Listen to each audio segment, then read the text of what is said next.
Come out of hiding, little ones. So this is something that the Lord gave me a few days ago.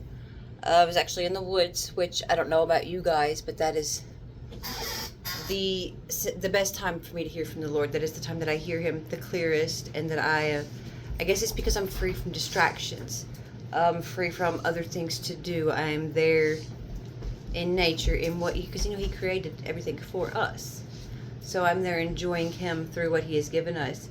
And there's nothing, I can't reach for anything. There's nothing I can do to distract me from seeking the presence of God and seeking the words and wisdom and whatever knowledge He wants to give me that day, just the love of God.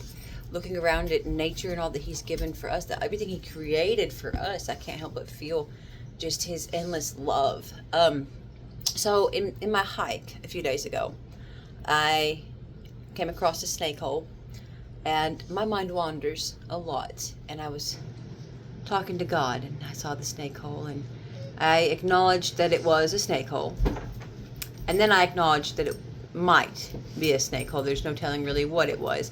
And then I remembered finding out months and months and months ago how snakes get their holes. Because I've actually always wondered that. Some of you may have known this for a long time, but I did not. So I asked my trusty friend Google, knock it off, Brennan. Knock it off. How snakes dug their holes. I was wondering, did they use their tails? Did they use their snout? How does a snake dig a hole?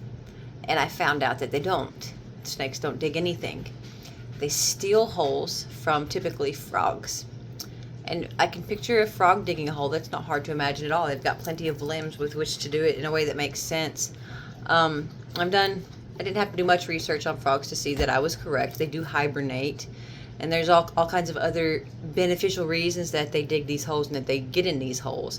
That helps them retain moisture in their body. It keeps them safe and protects them from elements and the beasts in the wilderness. The temperature, so many other things. Typically, most of those things are for their time of hibernation. So their holes are dug. They dig their holes. They purposefully, intentionally, and with hard labor dig their holes for a safe place that feeds them, nourishes them, protects them, all the things that are needed for a season. And then once that season changes, the frogs start coming out, the snakes start coming out, and the snakes see these holes, and snakes can't dig a hole. Snakes can't create, and what I get from this is that the enemy, the evil one, the deceiver can't create anything. He has to steal what is already there.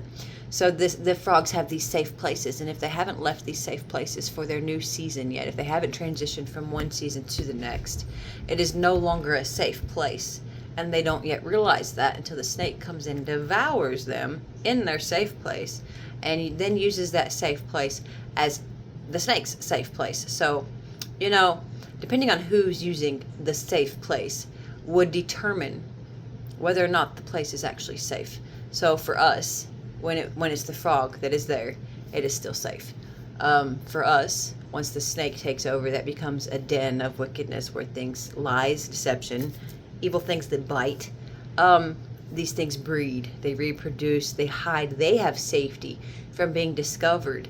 They have safety from being removed because nobody can see them. So when the frog is there, it's safe, and when the snake is there, it's safe. But who do we want to keep safe, right? So what I heard from this, I was just, wandering around in my brain about all of this, and that's when I heard, come out of hiding, little one. And the Lord is speaking about our safe places. He's talking about these things that we build. And don't get me wrong, more often than not, for myself anyway, these things, these safe places were necessary, were beneficial, were productive, were healthy, and were even ordained by the Lord, led by the Lord. These safe places were things that belonged in our life, walking with the Lord at one time. But I don't know if you guys have figured this out in the way that I have. God is seasonal. It's not that He changes that, but it's that He doesn't ever leave us where we're at. It doesn't matter if we feel like we need improvement.